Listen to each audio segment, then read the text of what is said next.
evening and welcome to this Tuesday, May 11th edition of A Walk Down Memory Lane. I'm your host, Earl Basin, and joining me as co-host, Dennis Brown. And our guests this evening are Richard and Robert Calderon. Did I say that right in the way you were born? Is Richard first or Robert's first? Yeah, 4.5 minutes. He's over there. My mom made a will, so I was good. Okay. All right. All right. Well, gentlemen, first of all, thank you very much. And Dennis, yes. Good to see you again this evening. Yes, sir. These two have had a checkered career of playing football on this island.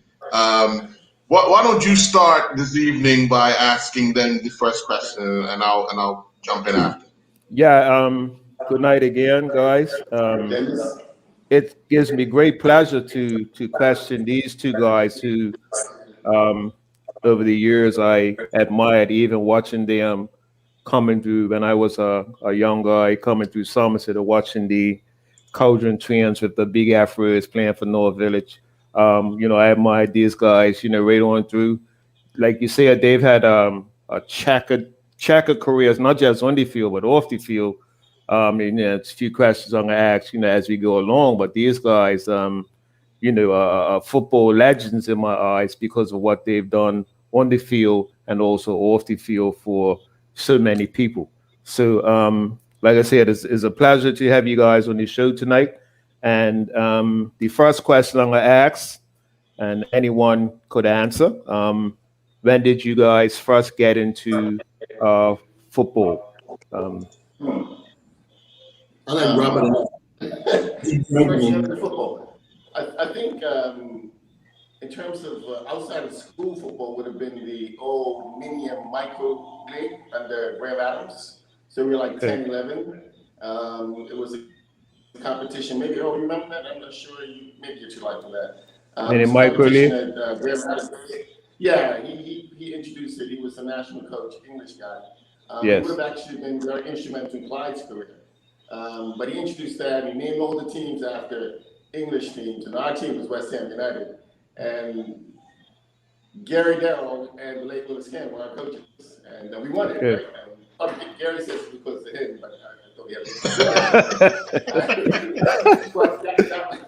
But in terms of being introduced to organized football outside of Prospect Primary, it would have been that mini micro league. Which is a great idea, actually. Okay. Because it dominated the summer, so we didn't give it away quick inside, guys. Just did. Okay. And prior to actually structured football that way, we played Roosevelt football down at what we call the Plot. It now houses the First Church of God. We believe that's the only thing that could have been placed on it, a church.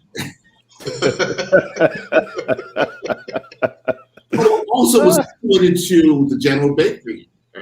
And so any Friday night, Saturday night, we were there until 10, 11 o'clock at night. And my mom almost knew where we were. We were in stone's throw from the houses. But we played for hours. Wow. Hours. I mean, lots and lots and lots of football. And actually, that group of players were a significant part of that first Norfolk number 2 team. So down at that Plot where we played football would have been Bill Smith, who was our captain of our youth team. You couldn't be just the captain of that youth team unless you could play. Bill was an excellent player as a center half. I just want to interrupt you about Bill real quick. Bill Smith, this is real quick. Bill Smith was the captain, as Richard just mentioned. He used to wear a kerchief around his neck, right? Okay, so you got to be pretty confident dude to walk on the field with a kerchief. And I'm just trying to tell you, this guy was not captain, right? I put the kerchief on my neck and I walked down the hallway and I looked at the man and said, yeah, I can't pull this off. I took it off, right? But anyway, just But included in that group, Michael Levon. Yes. Another player that is for this senior team, but I think personally in the wrong position. But Robin can talk about that more. He's more of the coach. Cratch Robinson. Yes. So we learned how to play the ball a lot with Cratch. He was a pretty physical player. Yep. Henry Armstrong, who you probably don't remember. I'll tell you this for a fact. for a fact. He was Okay. probably the best right back I've ever seen in this country. Yeah, He's I one of those remember. guys, we had some skillful players in this team. That you went when we did one-on-ones, you just like said, "Oh yeah, take a shot." Yeah, what I used to do, what I did, You knew he was going to take the ball from you. where the guy took on the defender and tried to get a shot at goal. When Henry came up, you just see 3 or 4 guys that said, yeah, that's it. Put a muscle, a bit on the other side. Come on, man. It's unreal. It was just called healthy respect. He was that good. Yeah, for real. 7 of us came from that field and actually joined what was Punch's group, what they call them? 11 Stars. 11 Stars, yeah. Yeah, by the way, I have to correct something. I heard somebody say that they never lost a game. Oh yeah, they lost a game. Yeah, we kind of took them apart. Okay. It had to be the longest game in life, right? Yeah. It's 9 o'clock at night. It took you about 4 hours to beat them? It was like a test match.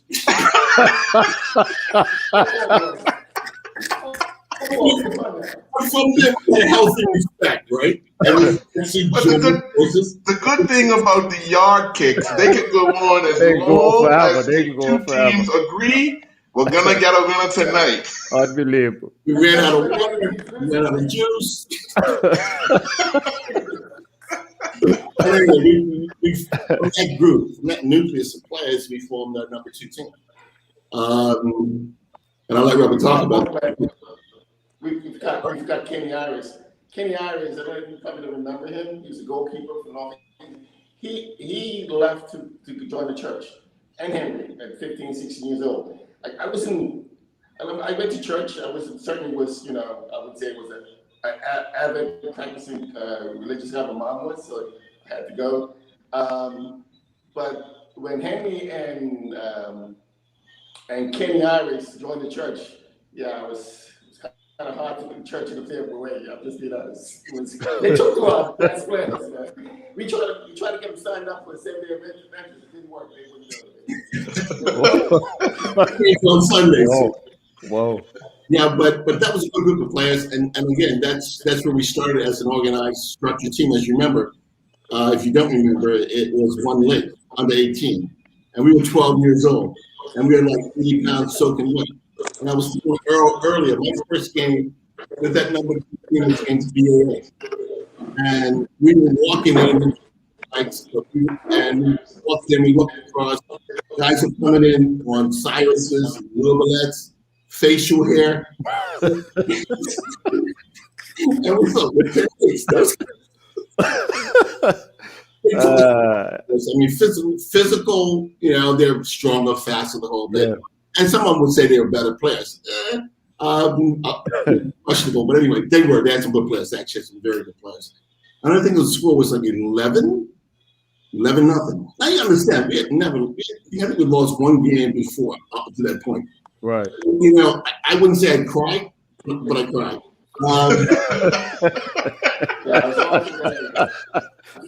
It's horrible.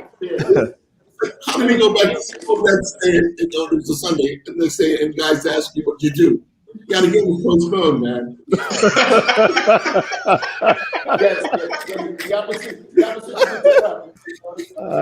Boy. Yeah. There's a real upside to this story, though. It's interesting, though, that same team that we lost to, we ended up drawing with them 1-1 at the end of the season. It was a nice game.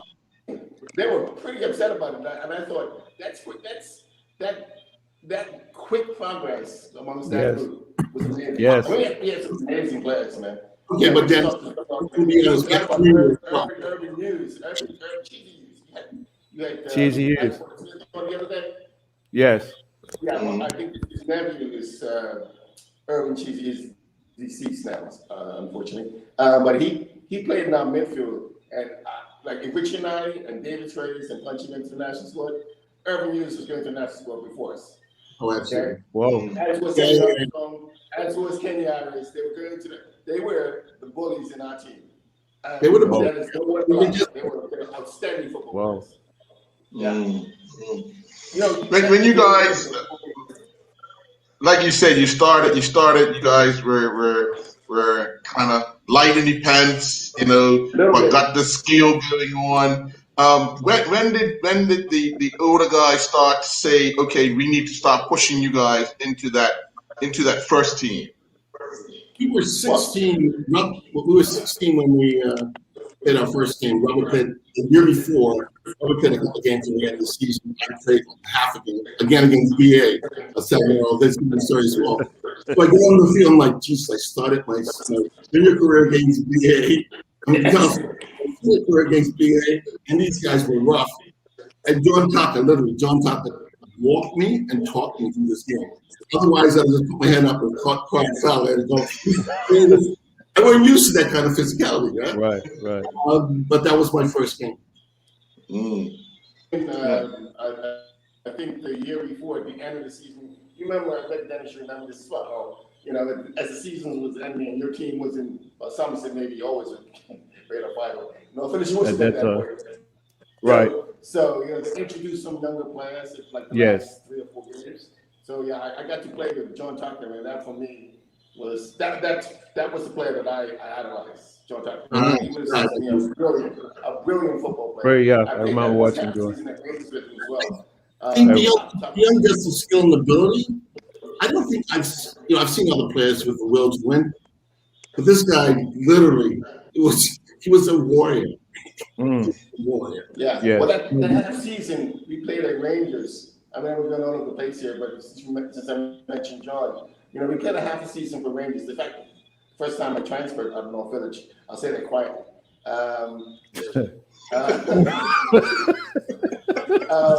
We went to Rangers, and Pat McGill convinced us to come up there. It was his fault, I'm just telling you. That's funny. I've never played an arena in my life anywhere, not even the backyard when I play wide. I mean, it's just. But in the midfield was John Tucker and Edgar Smith, the late Edgar Smith. I said, wow, that's great, and I'm going to like it because that was their team. They were dominant football players, and probably, I had great times in North Village, and no question about it. The 6 months at Rangers was fantastic. I enjoyed it. It was a lot of fun. Quentin Sherlock, John Tucker, Edgar Smith, and Mike Williams. Dude, seriously, think about that. Yes. That's a warrior team. Yeah, it's interesting. Terry Corday as a trainer. I've never physically trained like that in my life. I would want to. I could afford it a little bit, but that's not the story. Who was that? Terry Corday? Terry Corday was the trainer from Somerset? Terry from Somerset? I'm not sure where he's from. No, he's from Somerset. He's got to be in his 70s now. Okay, I know a Terry Corday from Somerset. Okay. My first training session at Rangers, I thought I just made a mistake. I thought I was a pretty fit player. Rock Rangers run like 5 miles every day. Right. Well, we ran 5 miles every day. Sometimes I ran 5 miles. Seriously, dragged me to football, I promise you. And then we got to Rangers, and the first training session, we were running, and I was like, we were running, and guys were just like, nobody's playing. So I guess I can't play. Right? I don't know how long we ran, but when we got back, I thought, I'm going to seriously consider if I'm going to stay here, right? Yeah, they were funny. Probably the fittest team I ever played with. I mean, no question about it. These guys, when we came up with the Rangers, two things happened. One, Edgar Smith always looked like he would be painted white. I think it was part of it was dehydrated. The other part was the dude who never stopped running. He was, to me, he was inspiration. I mean, playing with Edgar, Diddy Dick was, it was a good period for me. It was a really good last season. Enjoyed it. I enjoyed it. Woodgate Simmons. Mr. Cool, Calm, and Collected. Yep. Fantastic. Yep. Beautiful. Yep. Beautiful. Yeah. Sorry, I know we digressed, but go ahead. Yeah, no problem. Right, I know you guys have talked about a lot of people that you've played with and against, but what were some of those most memorable games that you've had, and no matter who you were suiting up with as a player? Because we'll get to the coaching aspects later, but as a player. Several. I guess the Triple Crown year. I was telling you earlier, we played against Rangers in the final of the Friendship Cup, and did it go to overtime? Remember? I don't remember, but anyway, it was very tight, and we won. Pardon? They walked quiet because they did not agree with the penalty kick. All right, the abandoned Oh, that's when they walked. It was Okay. an unfortunate thing, and I'm glad. Why? Because it actually detracted from the performance. I'm not kidding you. It was, for me, one of the most fantastic games I played against. It was a tough game. And I would have been disappointed if we lost, but I would have said, okay. It was that competitive. Mm. Yeah, I think in the Triple Crown year, it was probably, there was a couple of games. One was beat Ward Bombers. In the final game, we need to win the game to win the league. PAC, truth be told, okay, They gave us a won league. the league. They should have won the league. They won the league. They beat us 2-1, 1-0 at the PAC in a league game. I thought that's it, it's over. I don't give up, but we just didn't see with their schedule how they were going to not win the league. But then they lost the hotels in the night game. I was sitting on the fence thinking, this could happen. Then they lost the Centaurs. And I thought, this is going to happen. And so when we won our next game, we went ahead of them. But we needed to win in order to avoid Somerset in the league. That's how close it was. Wow. And with about 5 minutes, I don't score many goals, right?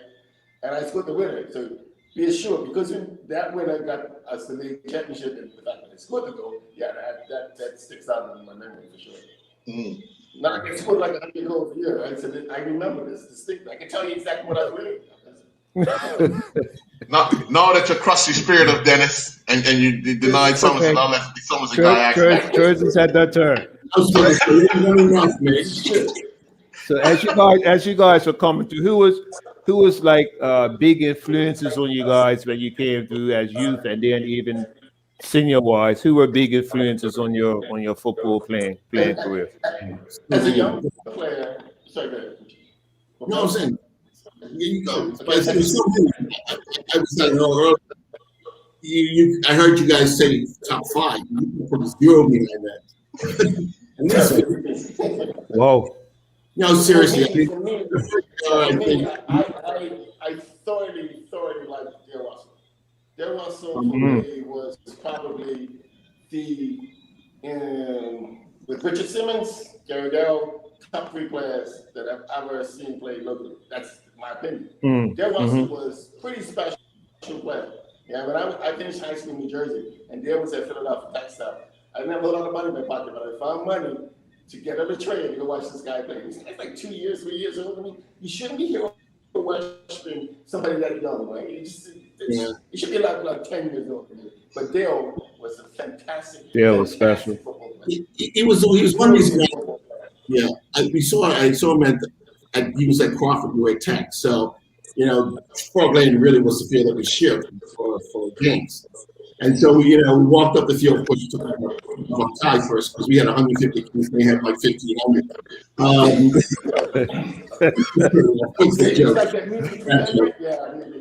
But watching Dale, of course, we went down the first time to see Clyde play.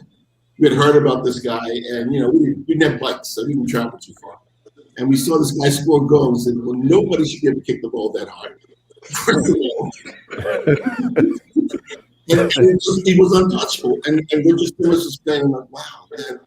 I really miss Churchill games if they're playing that. Never miss it. Because these guys are fantastic. And then we saw Dale at the under 15 level, yeah. Dale and Andrew Warren. Andrew Warren. Do you know the name Andrew Warren? Yep, work Bombardier. Working out. See this guy at 17 years. He was king, man. He was this neighborhood, this area. Yeah, he was a bully. Yeah. Okay. And see, these are the guys you went to see. And they're only a couple of years older than us. Seriously, they were special football. They really were. They were special football. Yeah. You know, and it forced us to do things. It forced us to go home and actually work hard. It did. It just, you know, it's like those guys do certain things, and I have to learn how to do that. But yeah, there was the early influences. But at the senior level, the early influences were Vince Gill. No question about it. I mentioned Reggie Taylor Senior. Well, I like Devin Collins as well. I mean, I was, like I said earlier, I was a big Gary Darrell Willis Scan fan. Gordon Chumley before he went off to school. Marcus Douglas. But Somerset, you know, people ask me sometimes, you know, do you think your North English team, how would they have competed against the Somerset of, Clyde Patterson said, yeah, we wouldn't have. We just wouldn't have. They had too many players in too many important positions for us to do. You know, you go for Clyde and Bowden, these guys are over 6 foot, right? Randy Horton. Yeah, Randy Horton. No disrespect to Colin Baker, but he's not going to jump with these guys. It's not Yeah. Right? You know, and the depth. Now we're on the bench, right? Now I'm going to play for most teams, right? Same thing with Jerry. These guys could have played with a lot of teams. And Yes. Comfortably on someone's bench. The strength and numbers. Rudy Miners, for me, was he was a guy, or he operated an area where wingers went to die. He just did. You just go down and say, you always see wingers chopping the chin. I mean, Roger on the other side was a good player, but he wasn't defensively as good as Rudy. You know, Roger was bad at the moment. You know, he was excellent in the last third of the field. Rudy Miners was, even in his mid-30s, you got no joy from Rudy. You just didn't. You know? Yeah. And I haven't mentioned it again yet, right? Exactly. Yeah. So even, you know, or the midfield. As I mentioned, we haven't played midfield. And listen, I played in that triple team. It was a pretty damn good midfield team. It was Robert, myself, and Randy Bean. I think it was a very good midfield team, but I have to tell you, I don't know if we can live with those two guys. No, I'm serious. I'm being honest. And I think we're good. I think we're good. Yeah, you guys are very good. Group of players. They had the type of balance that you wanted in the midfield, right? You had Larry Hunt that was comfortable, you know, with the ball and giving it to the forward players. George, who was a really good two-way player and could score goals. And then Richard Simmons. I mean, Richard Simmons was, for me, a phenomenal player. I always wish I could have played in the national team. Never understood why. He was special. But, you know, he was, Richard was beyond special. I mean, he was a rare bird. And he just was, he was brilliant. Left foot, right foot. You didn't want to be tackled by Richard. You just didn't. You know, that wasn't quick, right? He wasn't fast. But he made a midfield very small. Very small. You were one of the boys. I mean, one of the things that I think helped me in the first division was that we played a quick passing game. Otherwise, we would have never lost. Not against midfields like George and Dirk and Larry. But, you know, I was a Social Club fan. Not that I remember so much about Social Club. I do remember them winning, so I have nicknames. I still name White. Yeah. The rockstar name. We had a question about the kicks in the alley and Bill Smith's yard. Good question. Lots of them.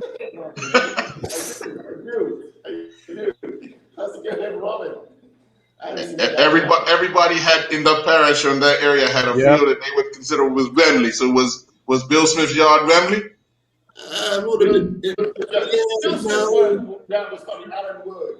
Wembley was up in the hill there between. Come on, Norman, get down to where you stayed, where Doc was. It's a little area. It's probably about 10 yards by about 40, and we played like 10v10. Yeah, I mean it was a small area, right? But it was big kick. In what world was that doable, right? Whoa.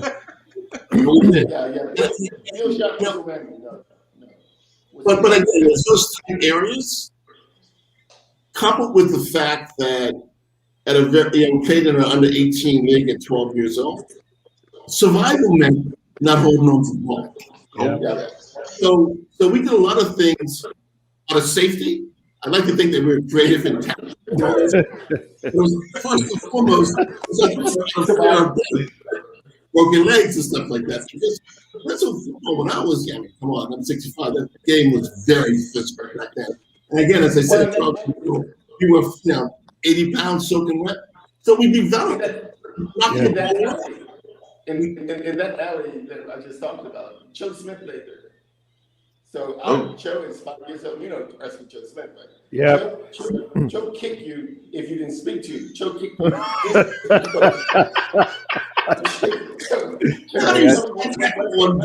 Joe was tough. You learned not to hold on to the ball. Joe was tough. Yeah. But again, back to that was for helped who we were. But the other thing that helped inform who we were is a guy named Peter Danby. He was an English PE at Prospect Primary. I think he figured it out as well. We were pretty small players. And one of the things that we did in his training sessions, and he came to TAC, actually followed us to TAC in our first year up there, we played in triangles. And a lot of one-touch passing. And he kept, it's still in my head now, if he can't see you, don't ask for the ball. Yep. Which meant he forced you to actually run off the ball. And that became very much a part of how we played.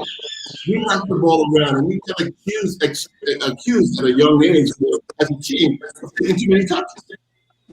And we, bad thing, right? We took a touch. I'm convinced. I gotta say this. I'm convinced the Barcelona so I takes. The same. Listen, man. To royalties, man. Season tickets. Oh, wouldn't that be something, Dennis? I'm telling you. Just want to be, we should be getting us some royalties. I'm telling you. Because that was one of my questions to you guys, right? Because what I remember when I was coming to before I played against you guys, like you guys possessed like a great amount of skill, man. You know, where did that come out? It seemed like all the North Village players like played a short passing game, like you said, the triangles. You know, that's been the North Village forte since I could remember. You know, so I guess it was the size of everybody, I guess. It was certainly in our team. I mean, I'm going to be careful, but I'll be honest. We were the successful team. Yeah. North Village had one month before our junior team. And in the first year we didn't win anything either. But by the age of 14, we won our league in our 18. And we played PHC, I think, we got back to first division, which was kind of crappy, but that's okay. And they beat us, which was the final. In other words, the East versus the West was two different leagues. But by 15, we won it all. And we played against Devonshire Rec, as a matter of fact. Was it Devonshire Rec? Yeah, I mean, Humbo's team, yeah. And we beat them. I just want to say that for emphasis.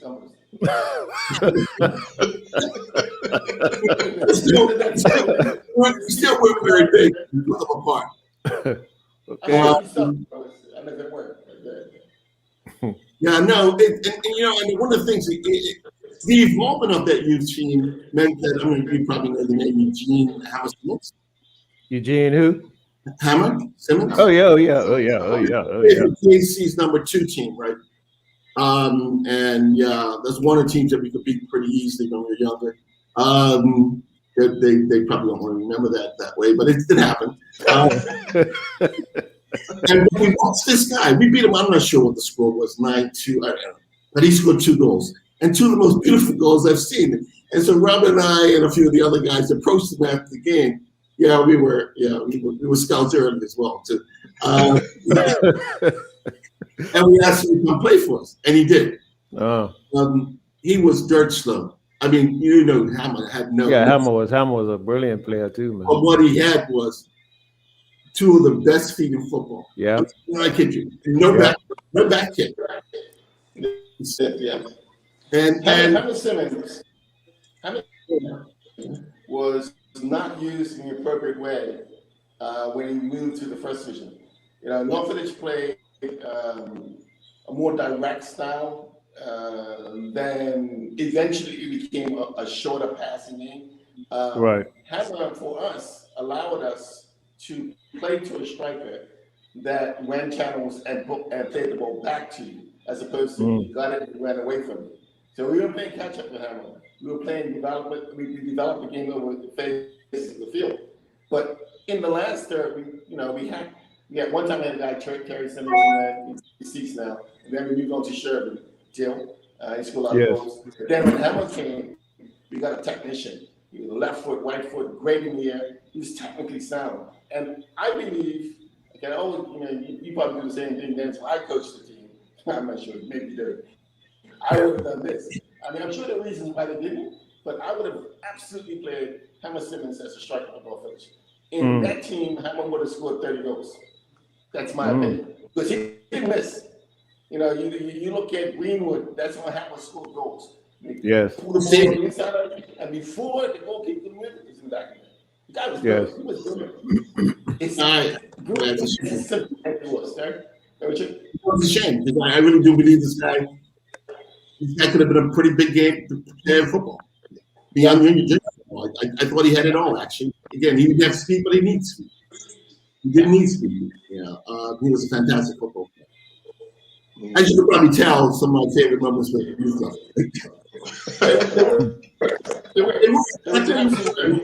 was one of the few times that I played in a team where actually there was a lot of knocking, moving, ball possession. I rarely played. So that team was technically, in my estimation, very sound. We never been a lot of very technically sound teams before and after us, but we were technically sound. But we also had Punchy Gill. Okay, he's not here today. So that was out embarrassing. Punchy Gill was our Messi, was our Maradona. Yeah. Again, convince those folks down in Argentina were watching Punchy. Punchy was skillful. He was brilliant. Unbelievable. He was brilliant. Punchy got the ball. I was on his side because it was like he was just brilliant. He was extreme, probably for me, the best dribbler that I ever played with. I mean, I played with a lot of good ones, but this guy was superb. And when he moved to the first division, I think what happened, this is my assessment, you probably will see it differently. He was playing that white man against people like Andrew Cordova, punches 5'3", Andrew Cordova 6'2". Referees didn't mind a little kick from behind. The tackle from behind was still, something you could do back then. Yeah. I would have loved to see Punchy play behind the striker. Really, in a 10 role, where as a defender, Dennis, you got to defend inside a little different than you do outside. Definitely. Around the box or in the box. Punchy would have created lots of free kicks, lots of penalties for you. He was a magician. Football player. Yeah, he is special. Oh, you had Jeff Richardson on one of your shows, and Jeff was going on about Allen University playing against University of Alabama and Punchy Richard and I experienced it. We'll get with the same thing there at that university team. And Norman's got Terry Marshall up there. I think it was Terry Marshall, not the other guy I mentioned. Not Terry Cadet. Yeah, Terry Marshall. Okay. Good. But they were winning. That Allen University team had most of our under-19 team. And that, Ralph Douglas, they had, I think, Terry Green, Dickie Hollis, Jeff Richardson. I can't remember all the players. And they were leading like 2-0 halftime. And probably should have been up a bit more. And I remember saying to our players, I told these guys, because they just thought that maybe the full players had from Bermuda was an aberration. It couldn't be more like us, right? Not a country that small. But Punchy in the second half decided, well, you just can put this young man in the place, and he did. He completely destroyed it. I thought, well, you guys surprised? That's Punchy, man. Come on, he was good to do that. It's just a matter of time, right? But he was that good. He really was that good. Yeah. What, Robert? You said it earlier that Pappy Deal convinced you to go up Rangers. What could he have said for you to leave North Village? Well, could he say come play for Rangers? No, I'm just joking.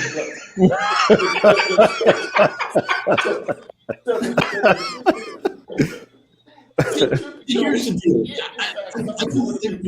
We never saw an issue with transferring. I'll tell you what. When we walked into the North Village senior team at 16, 17 years old, in that team we had Sam Newsom, who would have been the best player from Mondays. Yeah. And the national team. Merv Bean, who just comes from the Eagles and was in the national team. Gumbo Bean, the best player from Devonshire, right? Randy Bean was one of the best players from the Rangers. Yeah. John Tucker, one of the best players from the Rangers. Lee was one of the best players of most. Coming from other teams, so we just thought this is normal. We didn't see the big issue. Why would there be a big issue? You accept 6 players, national squad players, best players from other teams, then you have to believe that some of your players may leave to go somewhere else. You have to. Otherwise, it's just pure hypocrisy. Right. I mean, seriously, think about it. 6 of the best players from other teams was in that first division team that we came into. Okay, the truth be told, when I went to play for Rangers, this is exactly what happened. We came home at Christmas. We were not coming back. They were having games over Christmas period. Teams were in, and they were preparing for the second half of the season. We were told that we were needed at that point. That they had other players that came back from school, and I thought, okay, but I got a bit of an ego just like everybody else. I'm needed. And Pepe just told me he needs me, so I'm like, wait, that's how simple it was. Right. I don't want to sit here and BS you guys. It's out. That's what Okay, so how was it suiting up for another team? For me, it was again. Keep in mind, I played. Think about this, right? I played for San United in the mini micro league. This will make sense collectively. Then I played for North Village. Then I went away to high school. Okay. Then I played for a really good high school. Under 19 youth team in Howard Township. Really good team. So that's 4 teams I played with, right? Then I went to University of Alabama, and then I played for a German club team in Alabama. So yeah, I was just like I was up for another team. Maybe that's too simplistic, but I do not at all demean or disparage anyone that decides to be loyal to one club. I mean there's a lot of merit in that, but at the same time, if you choose to move to another club, to be honest, a lot of merit in that as well. That's how I see it. Democracy is good, man. Yeah, for sure. So I mean, that's the question. That's the best I can do. So you guys also played in a brilliant hotels team, in a brilliant Vasco team. Who was some? Because you guys played with some brilliant foreign players like the Billy Ablis, the Dennis McQuaid. Who were some of the better foreign players that you guys played with when you went to hotels and Vasco? Well, hotels for sure, Billy Abbey. He was. Yeah, he's unbelievable. I played against him the year before out of Devonshire at a night game. Nobody knew who this guy was, right? So I'm thinking it's just another guy from England. I went and tried to slide tackle him. He just I think he said Olay as I was going to pass me. It's kind of weird. He got my attention, man. The dude got my attention. And then when I went to play with him, I played. It was a different way. Hotels played a completely different style of football than North Village. But you adapt, right? And I did. Yes. I think it was the first time I played in a system of 2 holding midfield players, Abley, and then 3 strikers. You had Coolidge, Eddie Simpson, Abley, and Todill. That's pretty damn good, right? Yes. Yeah. But Billy Abley he played between the lines, man. Bruno Fernandez, James Madison. Yes. That type of player. And but the guy was on the academy books of I think Liverpool, Everton, one of those teams before he went into the Navy. So yeah, he was an excellent player. He was special. Dennis McQuaid. Yep. Oh yeah. He was. World Cup in 1970. He was in the 78. He was in the He was in the Scotland squad. Well. Yeah. World Cup squad. Yeah, that's true. I mean, Donovan Livingston Yep. Donovan came out here, actually, he's kind of involved in that to some extent. Be quiet about how that went down. It's a good deal. It was all legal. Donovan came out here as a fullback, as a right back, and then they played him as center back. And an outstanding football player. So another very good. Ian Morrison, another good player. Another very good player. I would say this is almost sacrilegious, but Andrew Cordwell is known for his ability to kick lumps out of people, and he did a pretty good job of that, right? He did it. Yeah, he did. But I tell you what, on that small field up at prospect, if he got to the halfway line and the ball was under control, you're in trouble.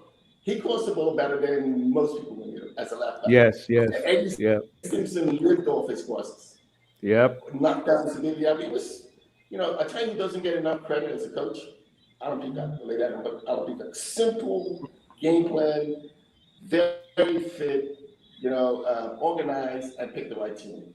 And so playing in different clubs, playing with different coaches, different styles, it helped to shape the way I coach in terms of looking at the game a little bit different than I would have looked at it about a state North Village. Like, for instance, PAC. Who really liked PAC's style? I did. No. More as a coach. You know why? Because coaching, in my estimation, is the ability to get people to do the same thing every week well. And Nibs Lewis got the team to do the same thing, not just every week, but every year.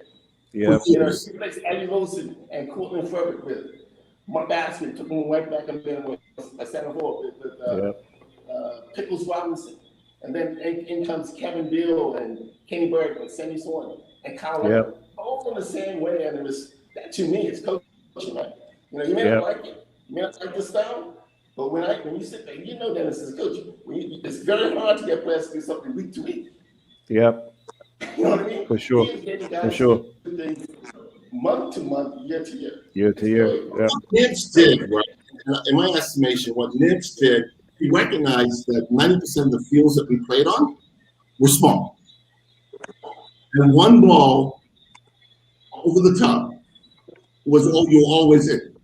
And when you have speed demons,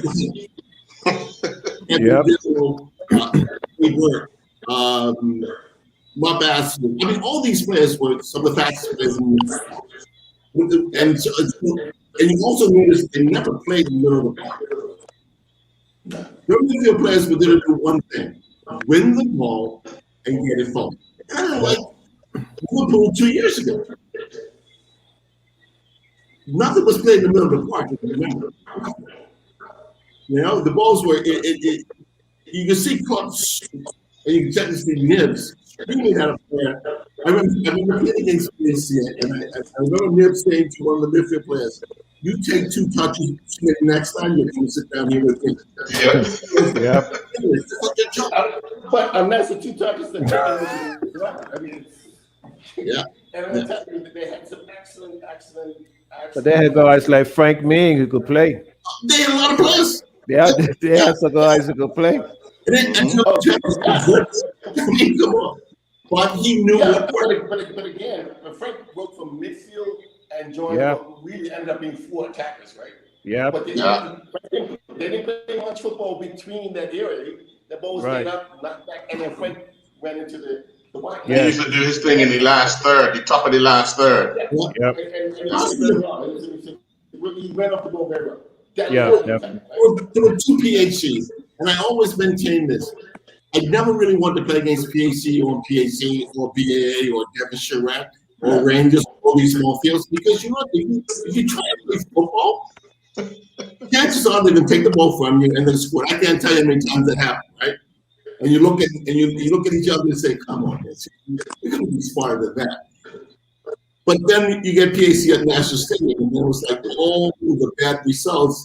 It's like, okay, we're going to take it out over New York. We got National Stadium. I remember that Triple Crown year, the FA Cup final, possibly one of the best performances in North for this team I ever played with. The scoreline was close, and that's about it. Yeah, that game was, I call it death by 1,000 passes. It really was. I mean, we passed them to death, literally. We did. What was his score? What was his And, final score? it was 2-1 because Okay. I didn't say it because I didn't score many goals. I scored the first goal. Right? I think final. Okay, guys, little boss. No boss. Okay. And they had it up.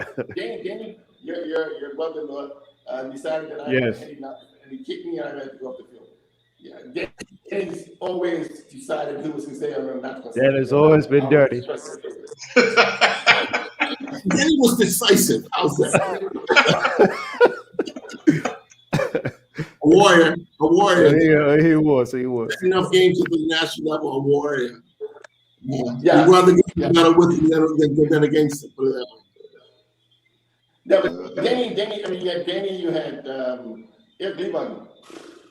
Who went to play against Eric, man? That guy, he was relentless. Roger Butterfield in midfield, Jimmy Painter. You know, so that midfield for PAC wasn't there for creativity, really. It was there for winning the ball, and they could play. They weren't just kickers. When they got the ball, they didn't just bang it anywhere. But it wasn't 2 and 3 and 4 touches. It was 2 touches and get the ball forward as quick as possible. Right. And what PAC had also was players that could play between the lines. Jimmy Parsons was one, right? Yeah. Jimmy Parsons. So he was able to carry the ball from midfield to his forwards. I think probably after that it would have been maybe Kenny Burke to some extent. I'm trying to think of terms of players. Stevie Swan, those type of players. So it wasn't all just out and out runners, right? Dennis? Okay, so you guys had a very successful local career. When did you first break into the national team, and who was the coach at that time when you guys first broke into the national team? Alan Jones. Alan Jones, okay. You're 17. Okay. Alan Jones. Interesting. He wanted to take Richard and I to England, right? He went to, I think he coached Bradford. And I went home, I'm guessing, right? I went home and looked at the Littlewoods schools. My mom played Littlewoods. And it wasn't in the first division, it wasn't in the second division, it wasn't in the third division. I said, dude, you cannot get me on a plane to go play for a fourth division team. Not the dude. I went off to school. Just, you know. That was it. That was it. Yeah, no. Fourth division, when I was 16, man, she's kicking from behind, kicking just because she could. You got to jump it down. What's going to do it? Yeah. But Alan Jones was the coach. Yeah. And then transitioning from the player side, when did you realize it was time to stop lacing up the boots for playing and lace up the boots to help develop the game? Injuries? Yeah. I took my ligaments when I was 24, 25, and we never recovered, right? I was out for a year. Back then when you got your ligaments repaired, you got the wrong doctor. I'm not going to say who the doctor was. They put your leg in a cast and it was bent, right? And so it took you 6 weeks to get the cast off. It took you another 6 months to get it straight. So it took it was a long rehab, and I nearly tore it again. I thought, no, that's enough. I'm not going to do this on a regular basis. And we decided, Rich and I decided we would. I was going to coach Vasco. I actually tried to get Dennis, but I think. You had me. He made the right decision. He had me. He called me on the phone. Hold on, Dennis. Hold on, Dennis. What's that? I really want to come, but Wendy got me. I can hear tears. I can hear everything. You need to stay. It wasn't Randy. It wasn't Randy. It wasn't Randy. It was Mama. I was staying here with Mama then, and Mama said, "Okay." I went here one night and tell Mom, I'm going to play for Vasco. She said, "Yeah, you can go play for Vasco, but you're not staying in this house." So I had to change up real quick and say, "Well, sorry, Robert, I can't come." And blah blah blah. We understood. And how many years later you heard this? Oh yeah, that was Mama, mate. I thought it was a long You can go take your clothes with you, right? Oh yeah, that's it. And you know what? By you not coming, right? was Richard to play. Oh, whoa. Yeah, I didn't want to play. Oh, whoa. Both of us were trying not to play. And I didn't play a whole lot of games. I did pick the finals to play in because I was a coach. I could select the team, but just one. I'm saying be Victoria, but I figured they needed some experience in the day. Whatever. The point was I picked the games that I played for sure. But yeah, coaching was tough. I mean, my first year coaching with basketball, we won 2 trophies. We beat you guys in the W, and we beat Coast in the friendship final. But I knew at that point I didn't know enough, right? So we beat Coast, and we went over to they have a Yes, you party would. there. And that's what was supposed to be a party if you won, but it was like a mob. We went over to the Axe Artillery. So, oh, this is not good. So we turned around and went back to basketball. Figured it wasn't a good place to be. But anyway, like a week later, I called Gary, or maybe a little bit longer than that. When he decided he was going to take over Dandy Town. And I called him and said, do you need an assistant? And I think he could have told me that day, yes, but he made me wait like 3 weeks. This guy, whatever. He called me up and said, yeah, I checked with the club. I said, yeah, you checked to see if they come on. And I went over there, and for me, it was a tremendous experience. Because I think Gary is one of the better coaches that I've been around, in that he makes things so simple, so easy to understand. No, the X's and O's are there, but the simplicity in terms of doing things the proper way all the time. And you can hear him say it to those young guys at Dannytown. He was exactly what Dannytown needed. Somebody that was a teacher, but at the same time a motivator. They had Danny as well, so they had Danny before that, so they had good pedigree in terms of coaching. When Gary came along, I just think they're over there and probably ready to become a more successful team. I mean, they won the FA Cup. I mean, Somerset and PH was still a dominant team at that point. But that for me that era alone was probably, again, for me, probably the last great era. I mean, there's been a lot of good players that have come since. In terms of Somerset having fantastic football players, PAC having really good players, Dannytown North Village had good players as well, Elliott and Andrew and people like that. Boulevard, right? When Andrew went out there and coached that Boulevard team, Dean Boyle was in that bunch, Kevin Smith. So I just named 5 teams that had really good talent, and Randy Sid as well, right? So my point, I guess, is going back to coaching. Being with Gary, being around a really good bunch of players at Dannytown, it was a tremendous learning opportunity for me. I mean, that Dannytown team was brilliant in terms of football play. I was walking the other day, maybe don't look like what I really was, trust me, I was. I was walking up North Shore, and I saw Kirk Martin walking the other direction, and he's back on the island, right?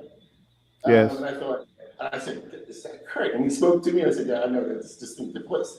And it made me think about how good, and Dennis, you know this, how good that boy was. Yeah, he is special. All the talent at Dannytown, for me personally, he was the best all-round football player that Dannytown had. That's my personal opinion. I mean, Walter Monson, fantastic player. Paul Can. Yeah, Paul Can. Carlos Smith. College, that's football players. But for me, Kirk Martin, as a technical player, as a person that could shoot, he was never tired. The guy ran all day and then ran home. I think he's got that Boldy Hansi thing going on. I'm not sure. But he was a fantastic football player. But more importantly for me, I think, was that I was around a bunch of good young players, watching a really good coach develop them, and that was fantastic. It was a really good opportunity. Sometimes you just gotta humble yourself and say you didn't know it all, and that's what you probably learn the most. Okay. Yeah, I didn't know that. Listen, you kind of know. I think you should know if you're good at something. I never thought I'd be a good coach. So I never got into coaching. I will tell you this. Any given Saturday that when Manchester United wins, it's me. Well. My wife will tell you. They can't tell me. They can't hear you, Richard. They can't hear you. I'm walking past the gate to the game. I Yeah, no, guess, I knew I wasn't a good coach. I knew I didn't have the patience to be a coach. And so I made the decision that, I screw up some kids' life, right? And I stayed away from it. And I started doing more things in other areas of football. yeah. When you guys look at the game when you were playing, the time that you put in, and sometimes you didn't even realize you were putting in time, like the yard kicks, because that all was part of that growing and crafting your tools and doing what you learned to do.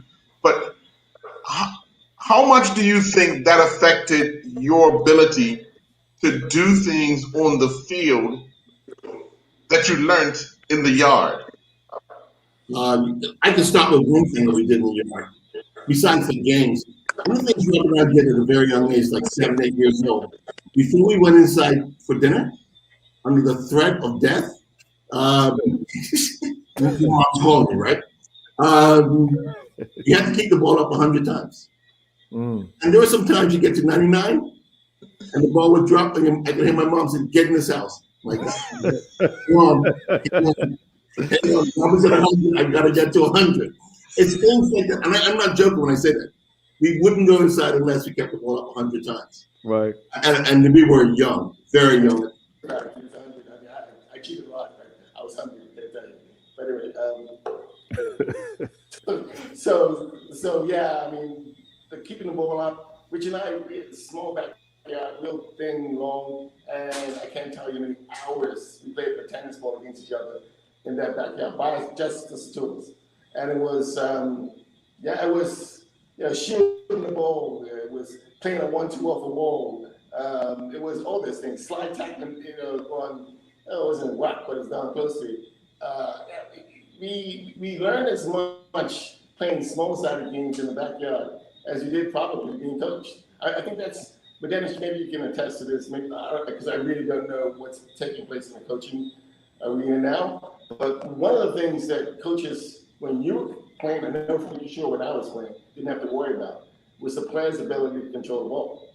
They came into the training session knowing how to control the ball. They knew a trick. Everybody had a standard trick. Mine was a little body slap. I dropped my left shoulder, and I went right. I think I'm not going to embarrass anybody on the radio. But everybody had their staple trick, right? They could do certain things that came out of the backyard, and I believe that's missing in the game today. We have a lot of technically sound football players. I see them. I mean, I was really, really impressed with the national team in the last tournament. Really impressed with their ability to keep the ball, some of the individual ability. The kid that played in midfield was a sweet, his name escapes me now. Willie Clemens? Willie Clemens. Loved it. Thought the guy. I love him. I think he's amazing. He could have played in your era, Dennis. He could have played in my era.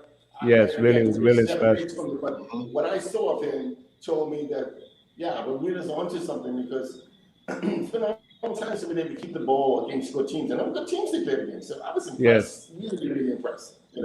What I didn't see, was probably the thing that we had a lot of before. Was a lot of drillers, right? So we had people that could break down teams in any team. Gumbo, I said Punchy, Gary Darrow, guys who can actually run with the ball and break teams down. But we do have really, in numbers, really good technically sound football players. And that's before I see the ones that are coming back from the academies. So I think we'll need the futures in good shape, actually. I think so. And I hear people say, well, we don't see it on a weekly basis on a Sunday when the season's in play. But I think besides the month of kids that are away in the academies, there are kids away in boarding school and college. And I think we lose sight of the fact that it's 20, 30 kids. And if there were indoor teams in Bermuda, you'd probably see a slightly higher, much higher level of football on Sunday. But it's not. So I think there's a bit of a misnomer or disconnect. We do have very good players. We just don't have a lot of very good squads and teams locally. Yeah. And that's because, I'll say it again, maybe they've lost some of the best players to school mechanics. Yeah. I haven't seen enough of the local leagues to say that I can give you an informed decision or conclusion or observation. But I would say that if most of the players, the good ones, are somewhere else, then you have to struggle for competitive matches, week to week in Bermuda. Yeah, Dennis, as a player, right, the best way you can actually, helpful way to improve is to be playing competitive matches week in and week out. Week in, week out, yeah. Exactly. And if you're not, your skill sets are going to actually be hampered, or your skills going to be, or your ability is going to be to play against some really good teams when you come up against them is going to be, you're going to struggle a little bit. So, I don't know how you get around that, other than maybe, I don't know, looking at how many teams are in the league. Do you condense it? Again, I don't know. The point is, if you don't play competitive matches on a regular basis, you're not going to be able to feed your national squad internally with a whole lot of good players. It's just not going to happen. You get away with one or two, maybe four or five. But other than that, you're going to need the nucleus of the guys playing at high level on a consistent basis. Listen, when I played, even right up to the very end, I would say at least 6 teams. If you didn't show up, you're going to lose. You know what I mean? If you didn't play your best football, you were capable of beating. At least 6. As good as the team that I played in the Triple Crown, there were teams out there, man, that seriously, we struggled. We won a Triple Crown, but make no mistake about it. It was tight. The games were 1-0 that it could be either way. You had to help and respect other teams. I think it made me better. I knew that if I played against whatever team, those will be these one or two that I know is going to get them done. No, look, think about it, right? Think about this, okay? I'm sorry, real quickly. When we won the Triple Crown, I think Warwick Bombers, I don't know what they called themselves back then, they were relegated. But I tell you what, one of the most difficult games we had every time we played against it was Warwick, for sure. But you can understand that. You had Al James, right? You had Derek Scott. You had Colin Farber. David Lovell. You had Hammer Simmons. You had Bully Beefingo. This is a team that went down. I just named 4 or 5 players that, Derek and Bully were national squad players. David Lovell was a fantastic player. Just happened to come along at a time that there were a lot of really, really good players. Al James is a handful. Nobody wanted to play these out, right? He wasn't but he was like size, right? But this is a team again that gave no finish nightmares. So if you don't have that, type of competitive league, then players are going to cherry pick who they play against. It's not good to win the game on a regular basis, 6-0 and 7-0. That's not. It's just not good for you. It's not good for the fans, but it's not good for the players. No, definitely. Yeah. Real quick, when I was getting out of the game, I'll be honest with you. Actually, looked around. It was a couple of things. Against you and fantastic. You won the league then, right? Which year? Yeah. That was the one that Actually, I played a little bit. I don't remember. Well, I don't want to take. The year I coached Dasco and Beach and Dudley, you won the league that year. We won the league, Somerset? Yeah, you won the league. Oh, okay. And I've actually remind you, I think you know that, but you're trying to make me say it a few times. Yeah, thank you. I just wanted to hear it out of your lips. Thank you. But you're a fantastic team. There's no question about it. You guys can hear me. You talk here this summer. I just wanted to hear you say I love you. Thank you. But let me ask you, because you guys talk about the Triple Crown, who was the motivator in the team? Because it's always someone. When you're winning so much, you tend to, as a team, relax. Oh, we could always pull it out. But it's always got to be somebody in that team that says, "Come on, you guys, we gotta keep doing this. We gotta keep." Who was the motivator? I'll let Robert answer that. I don't know if there's one single person. The reason I say this is that so many driven players in that team.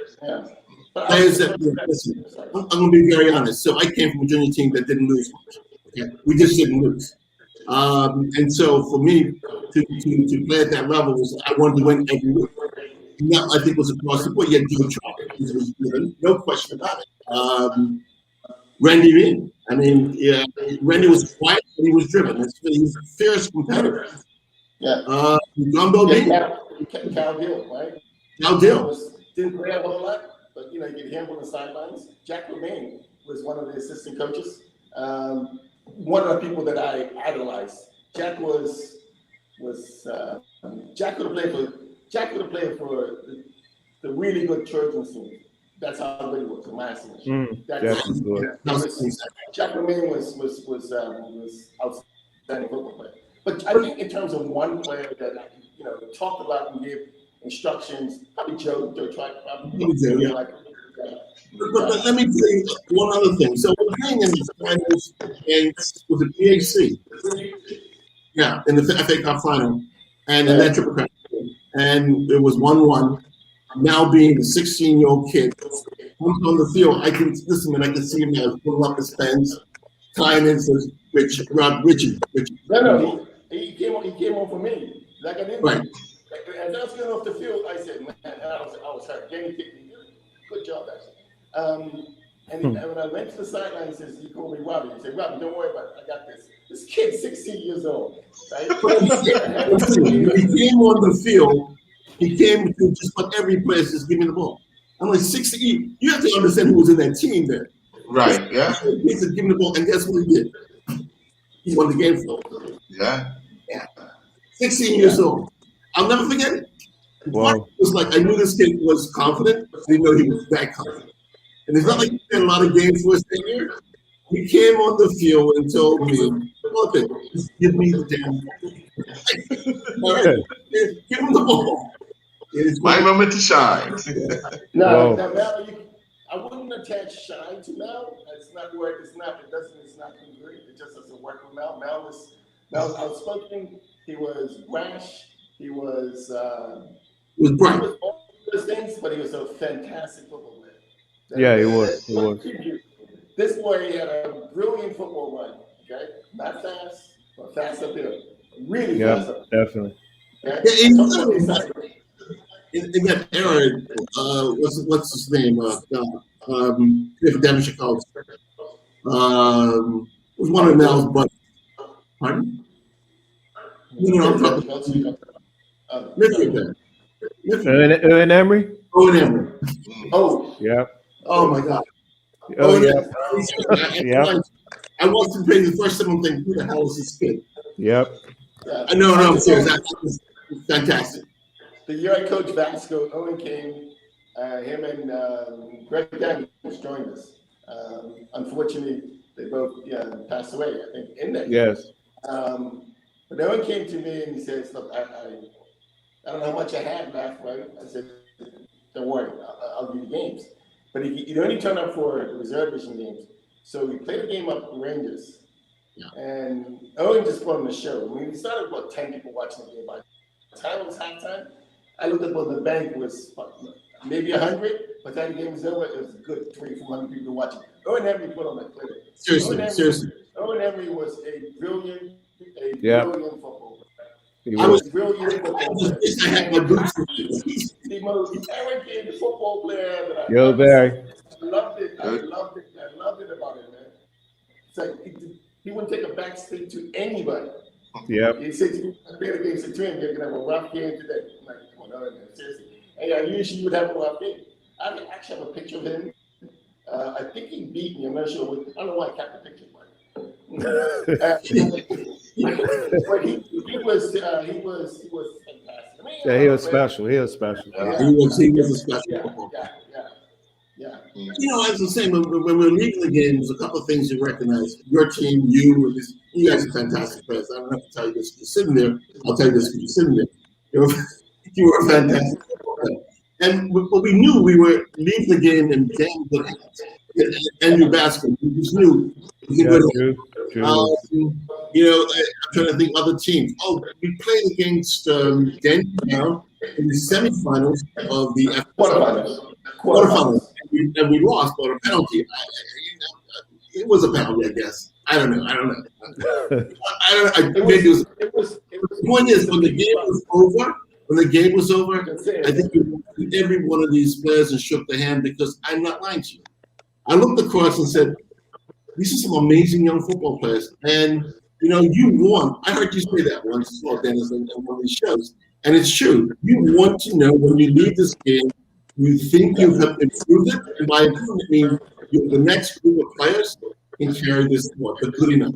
Yeah. And I saw that in your team, some say PA16 for sure. There was a great group of players. Bennytown, Boulevard. You had some fantastic players. Fantastic. I have a question for you, Dennis. So the player that, he's probably older than you're thinking he is. But when I coached Andrew's under 14 team, Andrew Elliott, Casey Simons, and a few other players. And we really couldn't be Simons at that point. Just they weren't strong enough. But the player that I liked a lot, Robert Goodchild. Oh yes. Oh yeah. Oh my God. What a player! I just knew this guy was going to be a national sports skipper. What happened to him?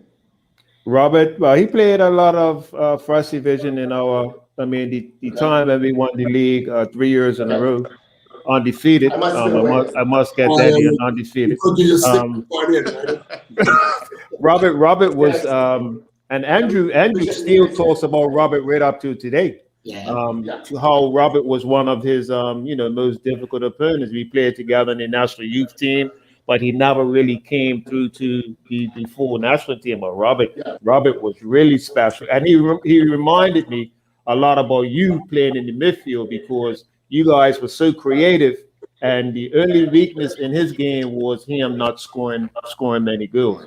And but he was brilliant. He was brilliant. Do you think that's why my weakness is gone, but that's okay. But he's a fantastic footballer. Yeah, brilliant. Oh, Michael. Oh, yeah. Don't tell his hair's big enough now. Yes. Here's a good finisher. Here's an excellent finisher. When he went up, I don't know this, but I'm making an assumption. They put him on the wing, and I thought it's not yes. good. Yeah, he was a striker. He was a exactly. In the 18-yard box was brilliant. Yeah, definitely. I don't know why we left out Coolidge. I mean, seriously. Coolidge. The madman. You knew you played against Brickman. I'm telling you, unreal. You knew you were playing for that. Yep. And you can stop him from 89, but you better be ready to stop in the 90. Yep, that's it. Unreal. I played back for North Village in that triple crown year against Somerset Dennis and Higgins. And I said, you guys must hate to myself, they must hate me. I have to mark Coolidge. I never had a break. I had stretch marks on my neck. Coolidge was everything. Yeah, Coolidge was a beast, man. But what a fantastic football player. Okay, I have a question for you guys, man. I have a question, man. And it goes to both of you became administrators at the BFA. Richard was the president. I believe Robert was the vice president. Yes, second vice president, something like that. Second vice president. So I look at you guys' vision, man, because you not only were there, but you also co-founded the Bermuda Football Coaches Association. And one question I'm gonna ask you guys is, God bless his soul, because this guy basically lit the fire under me to really get deep into coaching Jocks. The minute I met Jocks, man, the guy he's like a walking encyclopedia library when it comes to football. How did you guys get into that relationship with Jocks? Like, I was amazed, the history this guy has, man, unbelievable. How did you guys get? Pretty simple. It's a couple of things we did. At that time, we were running the Bermuda Football Foundation, which was a charity, as you remember. The Clyde tournament, we brought in lots of coaches. It had kids, so the kids to me, I guess, LeVar, Andrew, Scott Morton, going off the front. Yeah. That's helped us a lot. But prior to that, we were looking to start and improve coach education in this country. We said instead of one or two coaches going off because of going into the, we needed to bring people in here that actually can teach multiple coaches. And so they would have to look at them, their wives, and say, "Oh, honey, I'm going to take my vacations on the coaching course." I mean, that's some players, some people. So I picked up the phone and called him. I researched him. He was doing a lot of work with Gerard. Well, actually, Richard, you tried to get Gerard Houllier first. Well, Gerard Houllier was first, but then I saw the price tag and I said, "Well, I'll go with second." but Jackson was the best choice. Jackson was brilliant. Also, a UEFA coach every. Yeah. And so we bought him, and we did the first. It was a 3-4-day seminar, and used that as right. And it was free to all the coaches. We raised the money to do it. I'm not going to tell you what it cost us, $25,000. Wow. We raised largely based on the fact that people got understood why we were doing it. We were saying that we needed to improve the quality of coaching in this country. It is not because of a lack of interest. It is a lack of opportunity. Meaning, guys didn't have the financial wherewithal. Others just couldn't take vacations, or didn't want to use vacations for a coach education course.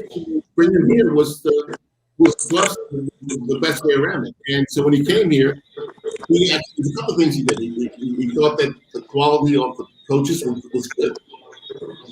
He liked Bermuda, it wasn't difficult. And then we struck a relationship with him when he came on a regular basis. Came for twice a year for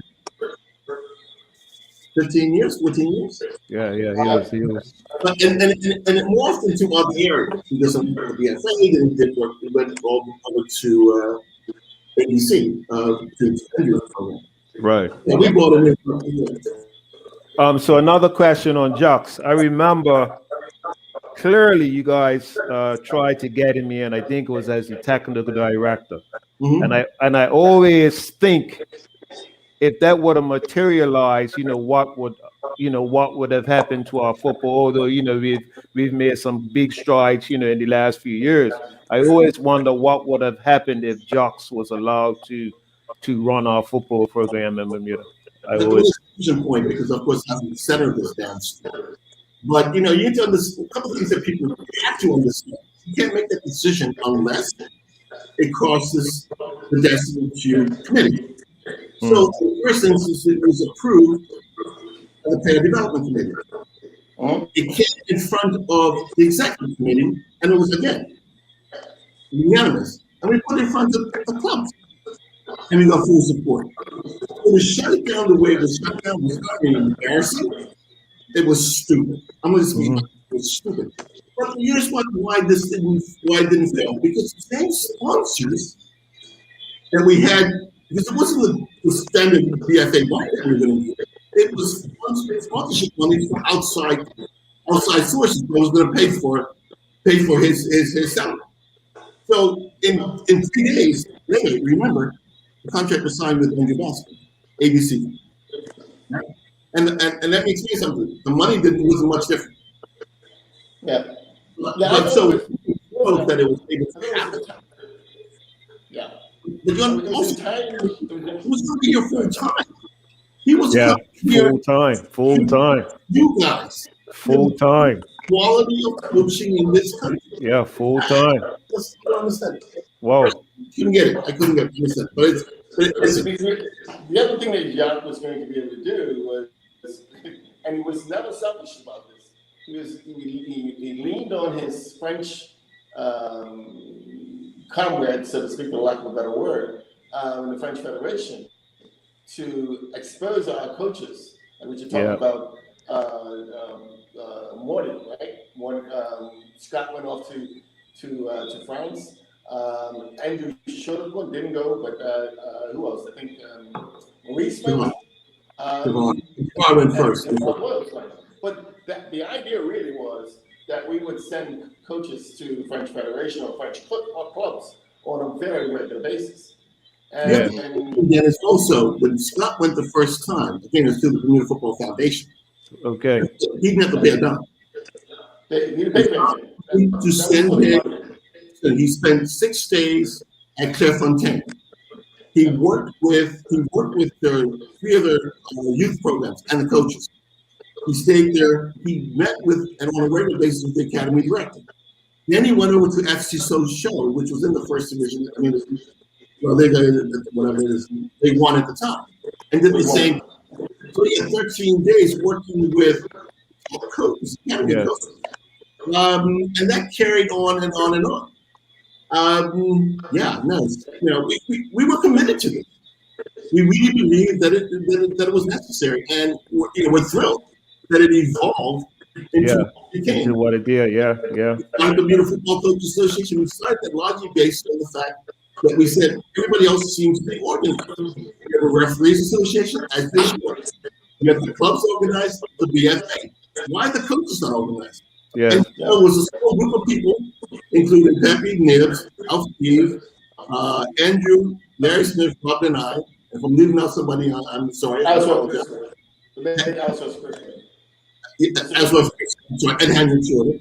And, in quick time, I would say in quick time, maybe 4 or 5 weeks, we created the strategic plan, we created the constitution, held a meeting, and off we went.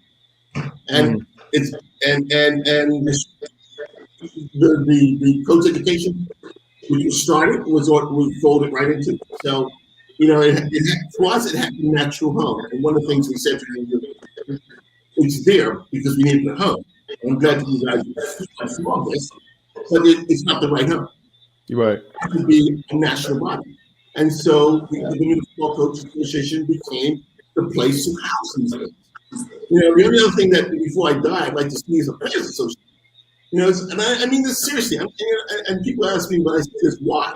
Well, nobody comes to see a coach story. Nobody comes to see a referee story. Nobody comes to see the FA. Exactly. People come to football to see football players. They need to be organized. Yeah. Okay, Richard, again, sorry.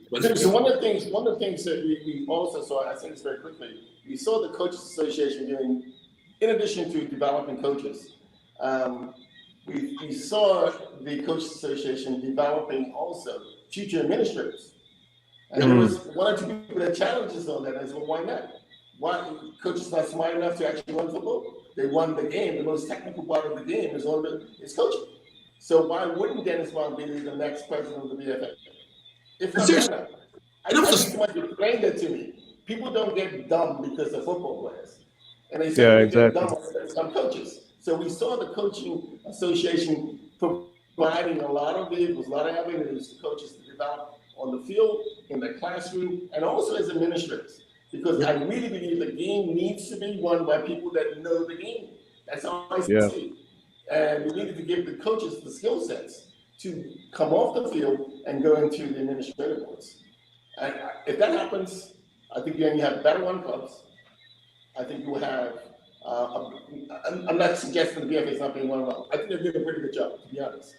I think for continuity, there's no reason why you don't want to extract coaches ultimately from the coaching field and make them administrators. Why not? Why not?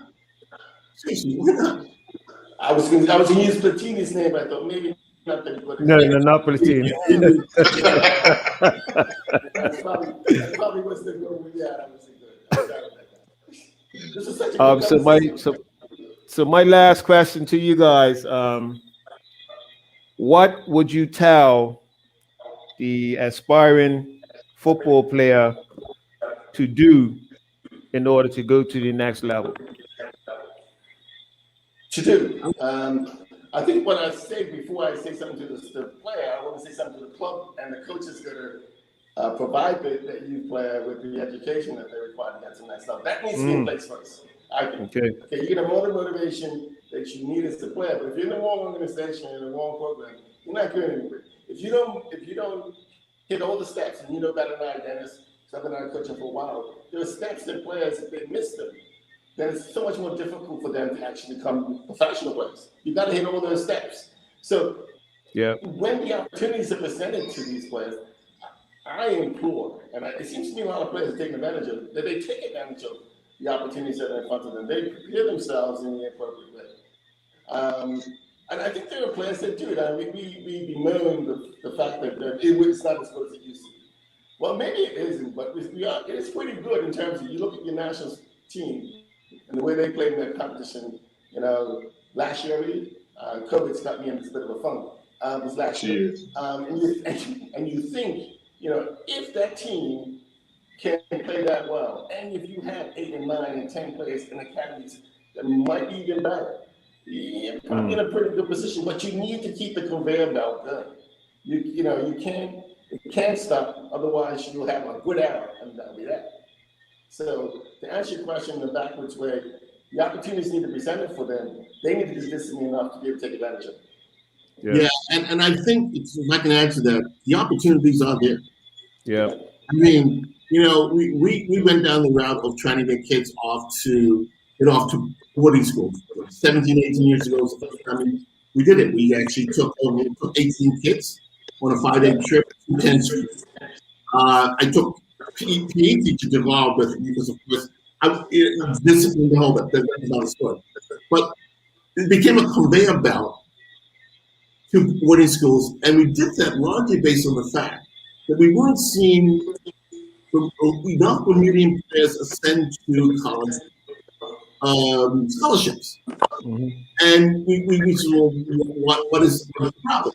I talked to a couple of people that I knew in boarding schools and schools for Saints, and I had a good friend that went to the same high school, and he's coached at St. John's. He says, Bermudian players are not tough enough. Well, that's never been an issue with Bermuda. I just know a ton of players. The first time they get touched, they're rolling over, and it's just a pick up some bad habits. He says, no, I'm being honest. The college game in the United States is incredibly physical, and I think the referees may call roll whistle too soon. So I took it on board. I'm not saying that I completely agree with you. And we actually bought a piece of Reading Rage. Clyde Best, Robert had a 33% stake in the Reading Rage. One of the reasons we did that is that we guys, let me stop you though. It wasn't that expensive. Yeah, no, seriously. It's not like you want to buy your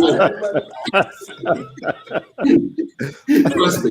It would have been that expensive. You wouldn't have happened because my wife would have killed me, right? But the reason was to send these kids off for 5 weeks. And and they did, and because we wanted them to expose them to really quality, because that was the U.S. It was a precursor to the USL training. It was a super wide league, and so these kids were in under 13, under 15, under 17 teams, and they played 5 weeks. Still for 5 weeks, all expenses paid. But it's all expenses paid. One of the things we did do, we got them a summer job for a week. And it was enough to pay $10,000 to buy the ticket because we need that. And they did. And we did this repeatedly. And so we started asking coaches, so what do you think of these players now? And it became very clear to us that these kids were adjusting to a very physical American game. But we thought maybe we need to go one step further. If you get them off to a boarding school, now being seen by multiple coaches. See, I get the question asked of me, and not as much anymore, but in this stage, why would you take a kid out of a school and put him in a boarding school? Are you saying they're bad? No. You can get the same level of education in many of these schools. I'm not calling names, but most of them. But what they can get, Dennis, is exposure to college coaches. Exposure, yep. And if you don't exposure to college coaches, you can get exposure. You can't do a showcase for your league and expect that these kids in the top programs are being seen by 20, 30, 40 coaches on a regular basis. So if you've got the wherewithal, you've got the grade, you're getting a scholarship at some level in college. And as you probably know, a lot of these kids have done very well. That's one part of it. The other part is now all these kids are being picked up by academies. I mean, if I'm a kid right now and I have some ability, I'm working my butt off because I can go to prep school, I can go to college, I can go to England, to the academy, mean, Jesus, I would have killed to be in this situation. Yep. Yep. You know what I'm saying? Yep. This is That's the sign of a 65. a great time to be alive for young football players in this country. You're younger. I understand that. I get it. Yeah, well, you do, but anyway. I don't answer the question, but that's the way I see it. Yeah, I would have my knees be better. It would be. Anyway, sorry. I guess. I'm sorry. I interrupted. Go ahead. Yeah, I was done. Sorry. Okay. Well, I know this edition Hey, of guys, Walk this Down has been- Memory Lane this has been a walk, Dennis. I'm telling you. It's been a great walk, man. It's been a great walk. Yes, indeed. Brilliant show, man. I personally want to thank you two gentlemen for coming on and sharing your stories, your messages, and what you've actually done for the game, both on and off the field. As Dennis said at the beginning, it was one of those things where you guys have done a lot, both on and off the field, and we've learned a lot about the inside sides of what you've been able to do. And we would encourage you to keep up that good work. And we would invite you back. I mean, there's always more time to talk about those players that you played with, played against, your most memorable moments and the like. But I will definitely reach out again and have Dennis reach out and get you guys to come back, probably with a couple of other teammates to talk about your battles together. Oh, that'll be outstanding. Listen, I really enjoyed this. This is a proper show. It's a proper show, and there's always an opportunity, any opportunity to talk to you, Dennis and Earl. Yes, you guys. I will tell you, I probably will come back. I just heard my wife say, please somebody back. It's best for me to do that. Yeah. He loves me, I think. Same for me. I just want to thank you guys for letting me know. And like Richard said, my wife has stopped hearing these stories a million times, so she turned it off when we started. Yeah. Dennis, we're gonna be in enough trouble. Look, that's it. You guys enjoy your night, man. All right, Thank you very much. Appreciate it. All right. Good to talk to you. All right.